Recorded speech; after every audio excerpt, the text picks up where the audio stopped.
Today we were at a ceremony where Baden Carson unveiled the Rednal Tram's information board, which is sited behind the Leiling Cantonese restaurant next to the path into Cofton Park. We also got to talk to some of the people there. Hi, this is Sophia Jones-Hammersley and I'm here with Joe Fletcher from Fletcher's Amusements here up at the Lickies. Hello. Hello, very pleased to meet you. And I've just said your nails are lovely, by the way. Thank you. You're welcome. Now, you and your mum Yep. are part and parcel of all this with the trams, aren't you? I suppose so, being we've been here nearly as long as the trams, yes. Can you explain a bit how you got involved? My great-grandfather settled here with an amusements in 1920. So Wow. I'm his great-great-grandson, yes. So we're still here. Yeah. So you remember a lot of that then? Yes, I do, yes. So a couple of generations later. And you're still here, both of you? We're still here, just about, yes we are. And you've still got the amusements? It's not an amusements anymore, it's a bar and a music venue at the moment. That's what it is. Yeah, we still do have amusement machines in it, but it is predominant. It's not an amusement arcade like it used to be. But then the Licky Hills isn't like it used to be. No, it isn't, is it? I guess we all have to evolve. We do, yeah. Okay. Yeah. So what do you think of the event today? I think it's lovely. It's a lovely thing to have happened. It's nice that people remember. It's a rich thing. It's a nice thing.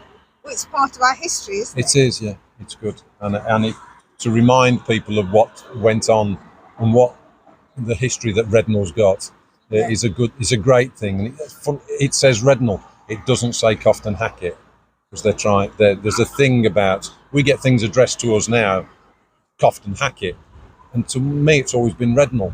Yeah. Now, I get why they're doing it because they're trying to change it round, but it's nice that Rednal. No, they shouldn't. They shouldn't. But it's not anyone's fault. It's a postal thing, isn't it? You know, that's what it is. Okay. So you've got happy memories of the trams then? I have. Yes, just about. Okay, I'm going to leave you both in peace now. Thank you very much for stopping and talking to us. You're very welcome. Take care now.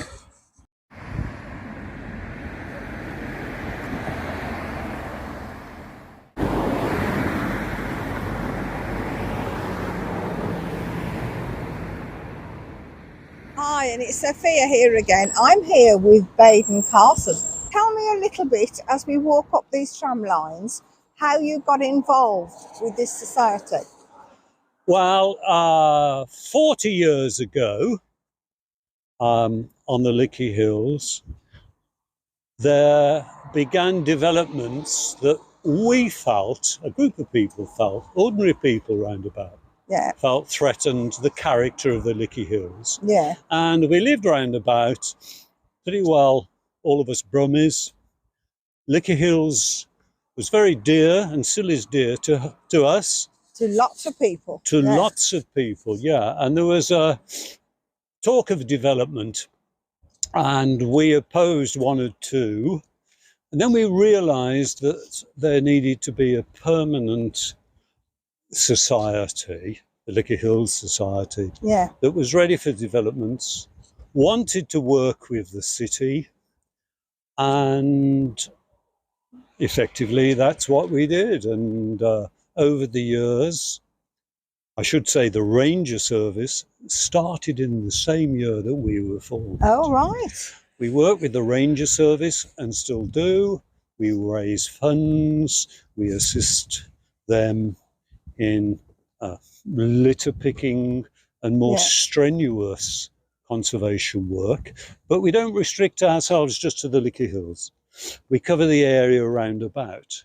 And it's not just nature, it's historical things, such as these tracks and this, which was originally the toilet block. The toilet block. Yeah. I couldn't believe they made it into a restaurant. Well, nor me, but in my house, part of our kitchen is an old toilet. Oh, really? So, but having said that, you have a good meal there. They're very welcoming. They've allowed us to come on here Yeah. and to keep it nice, and they keep it nice themselves. So it's great. It's Okay. lovely. But it was whilst we were refurbishing this, Yeah. okay, 100 years old, these tram, The tram lines, lines. and the sets, and they are the only publicly accessible original tram tracks in their original place Oh my goodness. in Birmingham. There Wow. are some in Aston Tram Depot, but you can't see them. No, they're underneath the floor, aren't they? And Edmund Yeah. Street, I'm not sure. I think they've moved them slightly and Oh. improved it. But these are originals. Black Country advisors came over and looked at it and said to us, all you've got to do is try and keep the tracks clear, Yeah. the groove, if you like, so the water can flow down, Yeah. and that's what we've been doing. And as we've been doing it, so people from around have been coming over, telling us their stories. Okay, sometimes we found that they have no idea that they're here. No. People pass by, they can't see them if driving. No. Hence, and so we decided we must tell the story of a tram to the Lickies, a day out at the Lickies. A day out. And folk it came. was a day out. It because of the time was. it took. It was. Yeah. There was a fairground on the corner over there. Oh my goodness. That pub. Yeah. There was another pub that's gone now. The amusement arcades. They could Yes. walk across the road and up the hill, down the other side. There was another fair up the hill. You could have donkey rides. Oh my goodness. The only thing missing was the sea and the beach. And we could do without that. We're in the middle of the country. We can manage without Well, the sea. just look around. I know. It's some glorious. gorgeous weather. People can't believe that within 9 miles, 8 miles of Birmingham, there are wooded hillsides. Yeah. I've just had a friend here from Germany. She felt it was great. Good. And That's wonderful. we are determined to keep it that way. And we get lots of letters, especially in our early days, from pensioners. Yeah. I'm a pensioner now myself. You wouldn't believe it, would you? And me. But then from people telling us their memories. And what we're going to do later on, we're going to have an evening or maybe an afternoon, and we're going to invite people to come with their stories. Oh, how lovely. And we hope to collect them together and put them on our website. I'm now here with Marie Maxwell, and I believe you're the daughter of a tram driver. I am. Would you like to tell me about that? Because I know you've been out at the ceremony today. That's right. So it's my father that drove the last tram oh my goodness. all the way up from Birmingham to here. Oh. And that was it. Yeah. And it was the 72. The number 72. Yes. And he'd been driving trams for quite a while. Yeah. And of course, the tram place is in Selly Oak. Yeah. And I was born in Selly Oak. Oh, right. So it means a lot to me, Yes. all these things. But yes, he did. He drove the last tram. So when he got here and put the key in the clock for the last Yes. time and turned it, He had to take it he back then had to take the tram all the way back to Selly Oak. That Yes. must have been a sad journey, Must have been, knowing yes. it was the last time and the last That's tram. right. That's right. Did you go on the trams a lot? No, I didn't like them. Oh, didn't you?